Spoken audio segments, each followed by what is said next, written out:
呢一題咧，我哋喺邊一個位一刀劈開佢啊？應該個0同埋5000嗰個位一刀劈開。good 非常好啦，因為前邊嗰3個就係咩倉啊？商務倉咁我哋就會寫100 90萬。 good 冇錯啦。咁後邊嗰幾個咧就係190萬零5431。哦，呢度又有多一樣得意嘅東西啦。到底呢個0字使唔使加呢？覺得要加個0字嘅，唔該你舉舉手。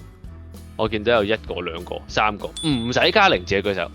多啲人係唔使加0字喎。咁開估啦，我話俾你聽，呢個答案非常之有趣。呢個答案係都得。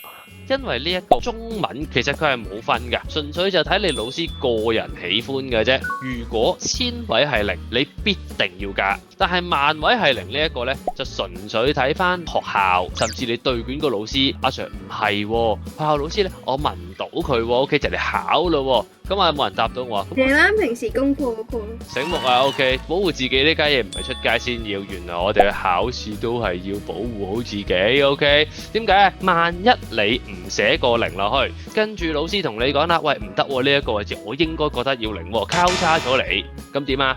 你揾到本功課，佢剔過嘅係冇0嘅，咁佢咪俾翻分你咯。